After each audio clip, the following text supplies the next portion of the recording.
when we were first onboarding, you were telling me about the difference between cash flow and income. I thought that was Mhm. really, really compelling. Tell me a little bit about that.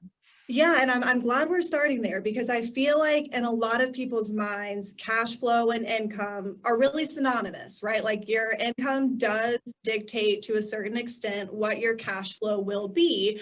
But I truly think that this is the most pronounced the first few months that you own a home with JWB.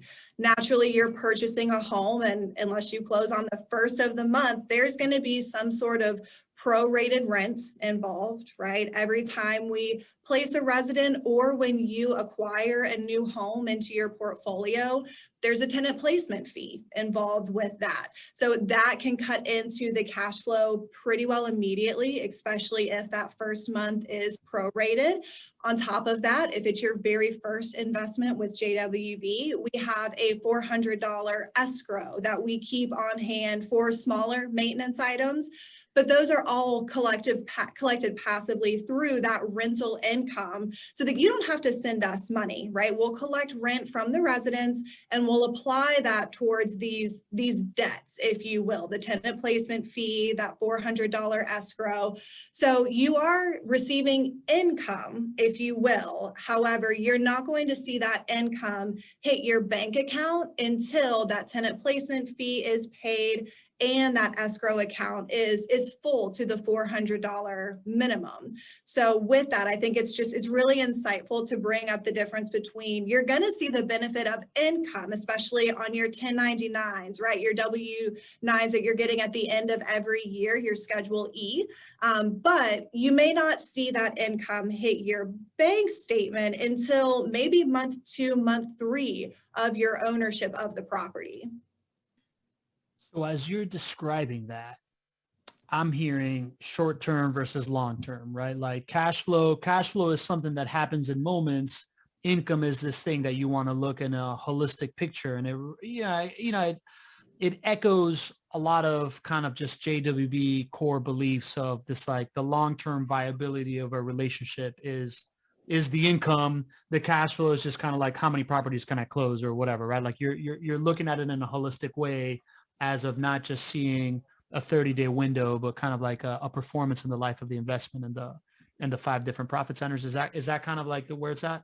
It sure is. Yeah, you're exactly right. And you know what I always go back to is, where you're going to be for your tax write-offs. I think that's a really good way to kind of encapsulate what all has transpired over the course of the year, as opposed to exactly like you said, in a 30, 45, 60-day timeline, right? We account for things like maintenance and vacancy in the deal evaluations that you and Greg go over, every single week on the property of the week on Thursdays.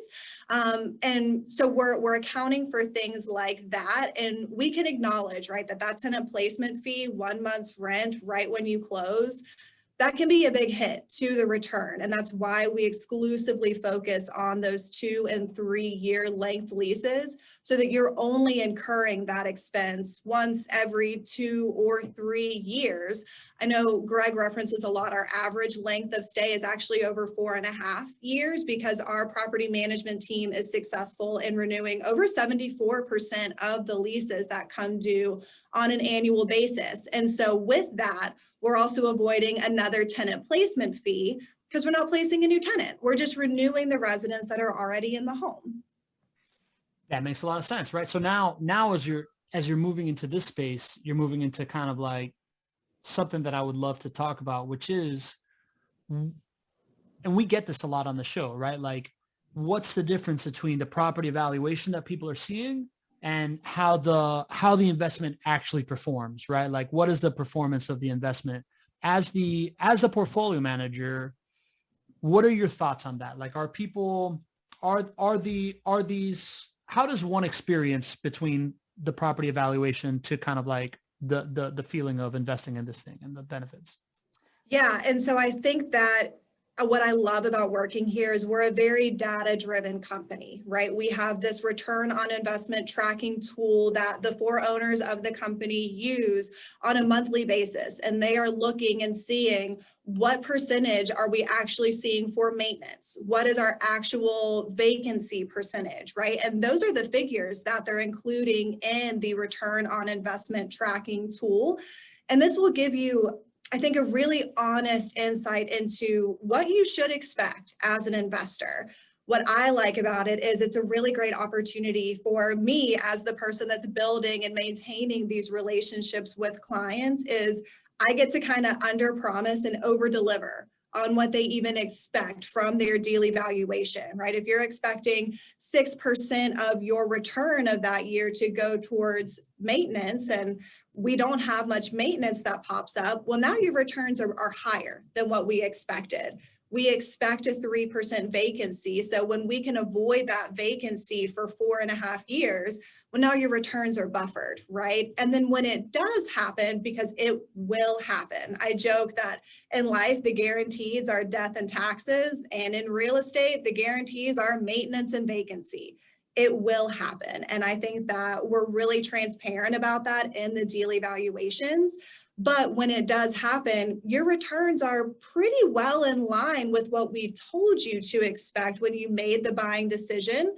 It may be a dip from where it has been performing because we've been over delivering, right? We've been keeping your expenses low, your income high. So when we do have vacancy, when we do have maintenance, we dip into line with where we told you to expect to be. And then the rest of the year, we kind of average it out to where a lot of the cases that I've seen, we're over delivering on where we told them to expect with those deal evaluations. Got it. So as I hear you say that, I'm hearing the property evaluation sheets are what you know that you can deliver rolling out of bed, right? Like Yeah. it's like this is the guarantee, and then the value of having someone like you, right, a portfolio manager, and being partners with a company like JWB and doing business with JWB is this idea that there is somebody that's actively working on doing better than that sheet, as opposed to just like, here's your property, take it. Exactly. Yeah. And when those bad times come, right, it's not if, it's when. You've got someone on your side. You've got someone on your team that's really quarterbacking the experience for you, if you will. So instead of just, hey, here's your property that you own and now your resident hasn't paid rent, we're saying, hey, your resident hasn't paid rent and this is an understandably tough time. Here are the steps that we are taking. You can expect a weekly update from me. This is, how this eviction is going. Maybe they enter a stipulation, maybe they pay off a balance, right? There's a lot of different nuances that can happen. But I do think that's where the value comes in is we can really make sure that actions are being taken so that when the going gets tough, right, we get going. Love that. Love that.